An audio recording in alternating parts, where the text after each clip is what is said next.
Welcome back to another edition of the eTail UK pre-event speaker interviews. Delighted to be joined today by Meriel Neighbour, who's recently joined as Programme Director at IKEA after having technology and transformation roles at various businesses, including Clarks, Boots, and most recently River Island. Meriel's also a very valued member of our advisory board, so we spend a lot of time talking, collaborating, and working together to put together these programmes. So I really appreciate Meriel for taking the time to come and join us today. So Meriel, I'd love to hand over to you to give a bit of an introduction to yourself, explain a little bit more about your role and your background and how you got to be where you are in the retail space. Yeah, great. Thanks, Max. Real pleasure for joining you today. My roles, as you say, very much around transformations, both from a global perspective, and certainly IKEA is looking that way, but also just centered around UK and ROI for main markets for some industries. And they stretch far and wide. So they task in point of sale, order management, e-commerce platforms, product information management, search and merch, product lifecycle management, loyalty, personalization, a whole breadth and depth of transformation. Some of those have been really big, like Clark's, as you mentioned. Some of them have been slightly smaller, but all of them very much business directed and oriented, and big transformations to undertake, taking people away from those legacy monoliths through to more composable plug and play type agile platforms that are future proof. Interesting. And I know we've had lots of conversations around transformation, and retailers have been talking about this idea of transformation forever, for years and years. For you, as someone who's been there, done it, sort of got the t-shirt, been through many of these transformations at different businesses, what does real transformation look like today from your perspective? I guess it's changed over the past few years. So back in the day when lots of people were moving from monoliths out and getting rid of some of those real humdingers, it was very much led by technology. Yes. And I suppose the change now is that it is very much more business led. So it's very much more outcome led. So there's got to be a real tangible benefit. It's not just to change your technology stack for the sake of changing your technology stack. Yeah. It's got to be of real benefit, not just for business users, but obviously the end customers. And it's got to really drive that value add, as well as from a business perspective, commercially, it's got to look at total cost of operation, because at the end of the day, monoliths were really hard to manage. They weren't really cost effective. They were slow to market, and all of that transformation has got to counteract all of that and make it much easier to do stuff, get it out there as fast as possible, link in with your customers, their experience, and really drive those customer relationships. So I think that's where that transition has changed over the years. And certainly from a personal perspective, everything I do really has the heart of a customer right at its center. And then that unification of being able to join that experience so that as a customer, I can interact with that brand, whether it be on a mobile platform, in a store, on a mobile app, through a different channel, a marketing channel. So a lot of places in this day and age are expanding their breadth of engagement through marketplaces. So wherever a customer chooses to find me, business, brand, product, I need to be able to have that seamless, frictionless interaction with them. And that's where transformation has probably morphed over the past few years, from a technology led to really customer centric led.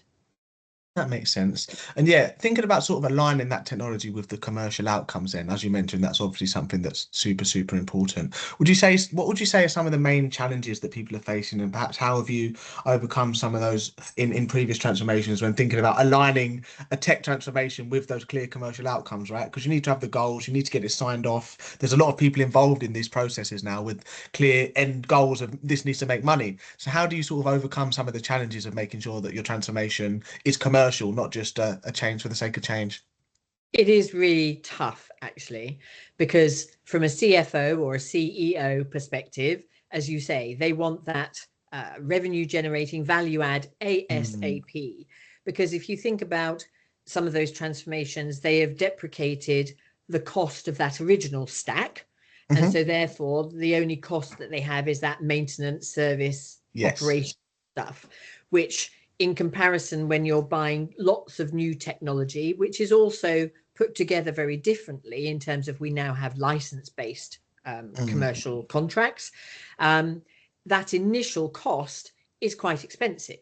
When you get to the operational side of things, and if you compared like for like, apples for apples, with that ongoing maintenance and things like that from a total cost of ownership, new platforms are obviously much cheaper, and they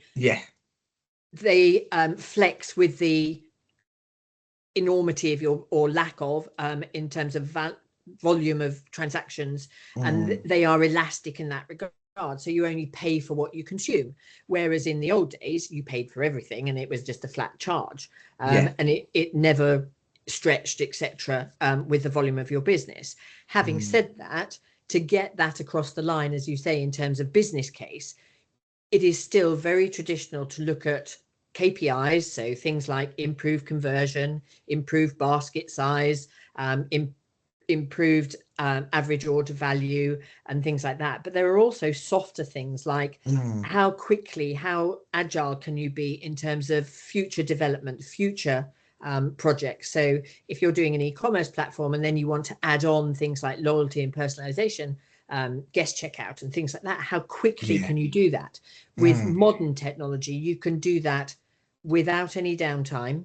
You can release stuff day in, day out, multiple releases per day, with the security that you're not going to impact your customers in terms of them still being able to shop on your platforms or in your stores and things like that. And that used not to be the case. You used to have to take your sites down for sort of 10 hours plus and lose all the revenue associated with it. So there's lots of pros and cons in terms of being able to get your business case, as you say, across the line. And there are those traditional values that and measures that people want. For me personally, I think we're also on a journey where we're now looking at lifetime customer value. So we want to perpetuate that relationship with that customer, as I say, regardless of how they engage with us and where in the future they will be engaging with us. But we really need to think about driving that relationship and building that lifetime value, because I don't want that customer to go and buy their products from the plethora of retail brands that are out there. I want them to stay with me. Absolutely, and so therefore I need to be able to look at it from the perspective of lifetime value rather than just quick and dirty KPIs on the back of a transformation. I think that's really interesting, and sort of like you say, thinking about the importance of the long term and the repeat business of a customer.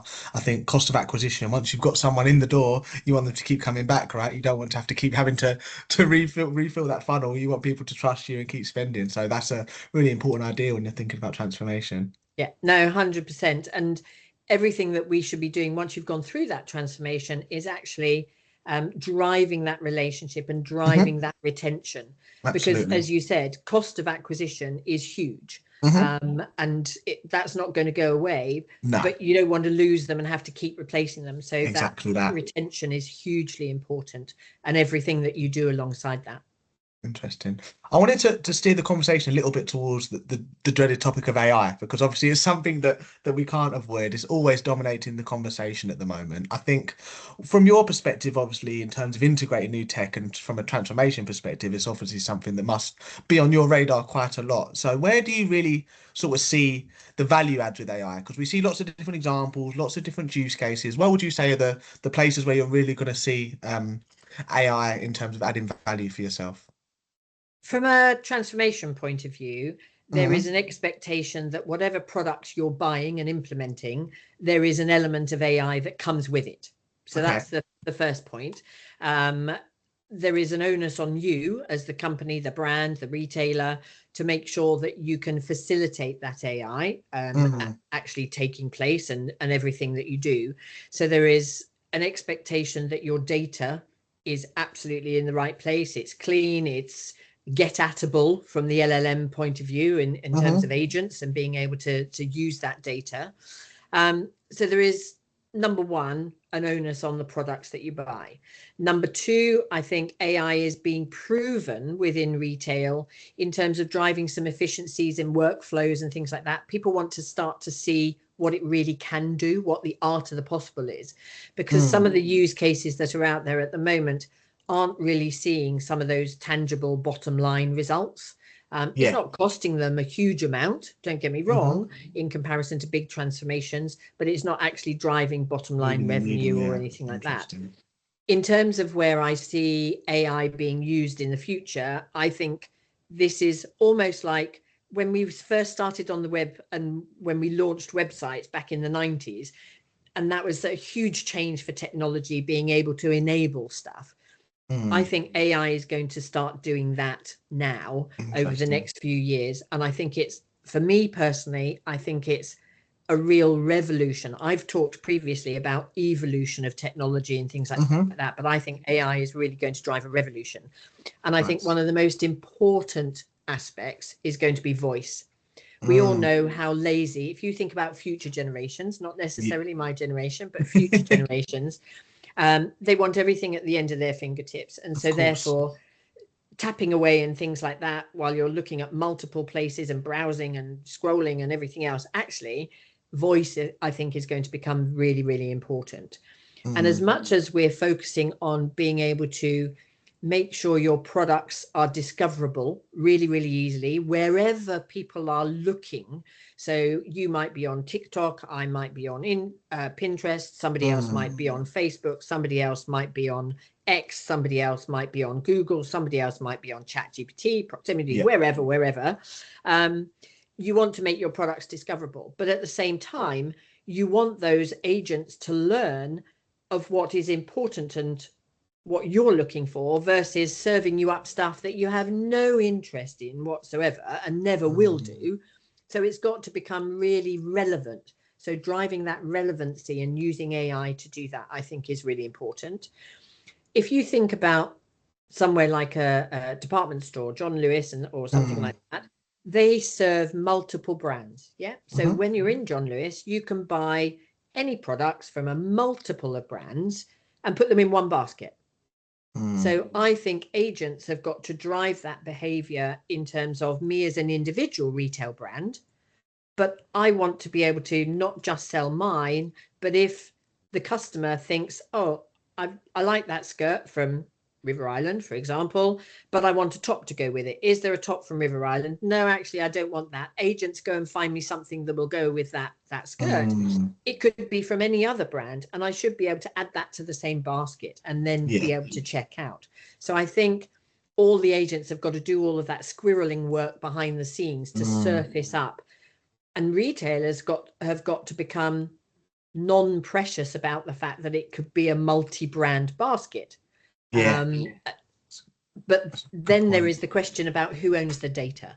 And this is the big thing at the moment about AI, and some of the questions that remain unanswered is when people are transacting, who gets that data? Because me as a brand, I want that customer data so that I can continue to interact with them through whichever platform I choose so that I can retain them as a customer. But I shouldn't mind that their data is also given to the other retailer because they likewise want to do the same as me. And it's up to me about my engagement with them, my personalization, my serving up the relevant information and interaction with them, and any kind of loyalty, retention, etc., that drives their behavior. So I think the future has got to really join all of those agents behind the scenes to really drive A, sales, B, personalization, relevancy, discoverability, and overall that retention and engagement with me as a brand. Because if they found me through an agent somewhere, hopefully that experience will then drive them back to me on my own brand sites, etc., or stores, and so therefore I get to retain them. So I think really, really exciting, but I think there is perhaps a knowledge gap. So you've got some teams that are really getting under the skin of what that looks like. Some people are more engaged with some third parties who will do that work for them because they don't have teams themselves. So yeah, and I think there's an increased pressure on some of those agencies to become more AI knowledgeable and bring that to the table in terms of transformations as well. So I think there's a huge breadth of opportunity within AI and agents, and I think it's a hugely exciting time. Absolutely. Revolutionary over evolutionary. I really like that as a phrase. And then the data piece as well. It's obviously something that's becoming super important. So yeah, definitely interested to hear a little bit more on how people are going to deal with that in the future. It's definitely data. There are three things I think that are really important to make a retailer or a brand or any other business AI ready, I suppose, for want of a better way of describing it. Number one is that data. Your data has got to be in a really good place. It's got to have all of the right information so that you can be found and linked in wherever, whatever, whenever. So, and making sure that all the attributes that we associate with our products and things like that are really good, seamless, informative, because people won't search for products in the same way as they have done previously. And then being able to be found by those agents behind the scenes, whether it be from a review. So your data in your reviews got to be there as well. Everything's got to be joined together. And technology describes the world as unified commerce at the moment, but I describe it for the future as connected commerce, because everything through our agents has got to be connected. So data is the one thing that's going to drive that connection. Secondly, sorry, it's the centerpiece, really, isn't it? Everything revolves around your data. Definitely. Secondly, integrations. So how you connect all the dots wherever and however, and all of that data in the right place. So your integrations have got to be absolutely seamless and frictionless and performant. They've got to be served up within seconds and milliseconds. And then the other thing is it's all got to be done in real time. So things like inventory and stuff like that. If you can't get, when I'm looking for a product, I need to know that it's available for me right here, right now. If you can't serve me that information, I'm going to go elsewhere because I want it right now, at the end of my fingertips, in my basket, check out. And I want to do all of that by voice control as well. Because if you think about my device that I'm using, whatever it happens to be, it's got all of my information, whether it be on the TV. So I'm sitting on my sofa and I can be surfing through adverts. It can serve me up something that is relevant to me. And I go scan that QR code or whatever, or voice control, put it in my basket. And my device, you've already got your email address, you've got your delivery address, you've got your purchasing card details and things like that. It's all in your device, whether it be a TV, a mobile, a tablet, your laptop, whatever, wherever, and as you walk in stores as well. So all of that is connected. So buying and that's got to be much easier. So it's got to be inventory, real-time information, integrations, data. Interesting. So very far. I really appreciate that. That's really interesting. There's a lot to learn on that. I think one of the other bits of transformation that I was really interested to touch on when we decided to speak, Meriel, is around the people piece to it, right? So obviously we're integrating all of this technology, but at the end of the day, it's the people in the business that are going to have to make it happen. So thinking about that as an idea, what are some of your tips around bringing teams on this journey to drive the adoption of all this new tech for the transformations? Yeah, no. In a transformation, I think people are, I would call out almost singularly the most important area, because technology can do all of this stuff, but it's the people, as you say, that are going to adopt it, use it, maximize its potential, and make sure it drives the outcomes that we want for not just the business commercially, but also our customers. So for me, any kind of transformation, small project, large project, whatever it looks like, has got to be driven by a business outcome right from the start. Technology is just used as the enabler. Gone are the days, as we said, where technology did to the business. It now needs to be the business that asks technology to enable whatever it is they want as the outcome. So number one, the business therefore has got buy-in right from the start.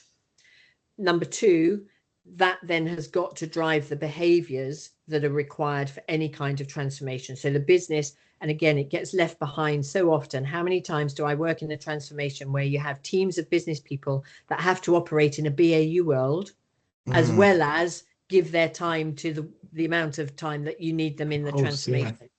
So you've got to be able to, when you're doing your budgeting and putting together business cases, you've got to allow for that backfill to have extra pairs of hands available, so that you can use those business people to be part of the whole journey 100%. end to end. They've then got to have that thorough training and knowledge, and that transfer of knowledge all the way through, so that they know how to operate and use and transact and engage with and drive the potential of whatever that new technology is, the tooling. And it really is about sharing the how and the why and the what, and making sure that from a secondary point, even having understood why everybody is doing something and why we're doing a piece of work, that their mindset is focused on change. Human nature says, we love change. Yeah, bring on change, no problem at all. But actually, to take somebody out of their comfort zone from what they've known how to do and how to operate for a number of years, and take them into a new place where everything's a bit new, everything's a bit scary, you need to take that mindset and take people on that journey of change in terms of the behavioral side of things as well. And it's really double-edged. It's not just about training, it's got to be about that mindset and approach to change. Hugely important to take people on. And so therefore, in my past, I've always had a team that is specifically, if you look at work streams, for example, that is specifically about business change, business adoption, and very heavily in that space to make sure that it's landed. What's the point in spending millions in technology if it just falls flat in the business and it doesn't work and isn't enabled? 100%. Yeah. That sort of links back to the start of the conversation, right? In terms of commercial outcomes, if it's falling flat after all of that, then no one's going to be happy. So it's important. We need the people's buy-in to make sure that the commercials are a success. I mean, Meriel, you'll be speaking obviously a lot more around this with us in Manchester, thinking about these ideas around technology and transformation. Obviously, you're a stalwart of our eTail events, joining us at the Connects as well as at the LSE here. Could you give us a little bit more of an insight into what you're most looking forward to about being at the event? What is it you enjoy about coming to our eTail events, and what you're looking forward to discussing with other retail leaders in Manchester? 100%. So there are probably several facets in terms of what I like to be engaged with. There's always the whole economic piece. Richard Lynn, I don't know whether he's joining us this time round, but somebody like him talking about the roadmap of what life looks like from a consumer perspective, where people are spending their money, where people aren't spending their money, what are the macro influences that are stopping people from spending and things like that, and what that journey and that change in customer behavior as we move through into future generations and their shopping and ways of shopping. That's always really insightful, and any little snippets associated with that. And to understand from people that you network with whether they are experiencing all of that as well. The second thing, as you said earlier, is all about AI and where people are on their journeys, and hopefully understanding and seeing and talking to people who are starting to adopt those AI journeys and putting in place their agents, and what benefits are they seeing and how are they recording all of that outcome and what it's driving in terms of their business and customer behavior, and how they are then, to our point earlier on, how are they going about retaining that customer now? Because again, I think that will change in the future. So I think having those sort of discussions and understanding what people are doing, where they are on that journey, and learning from people is always a fantastic element of these events, that whole networking piece. And thirdly, I think listening to some of the keynotes that people bring to the event, because sometimes we forget about what actually we are doing. We have all of these real buzzwords and things like that we're thinking about, but actually the nitty gritty on the ground, what are we doing with our customers in stores as well? We mustn't forget about our stores. And some of those keynotes are really insightful, and they just get you to nudge your mind and think, gosh, yes, we need to go back and really think about some of those basics and get those basics right. And obviously ideas. what people bring to those keynotes in terms of some of the ideas and things like that. So yeah, always lots to get a hold of, lots of people to talk with and network with and understand, and generally have a great time. Absolutely. Thank you very much. Well, Meriel, look, I'd just like to extend a massive thank you to you as always for taking the time to speak with me today, and look forward to seeing you again in person and chatting more in Manchester in a few weeks' time. Yeah, looking forward to it myself. Thank you so much. Take care.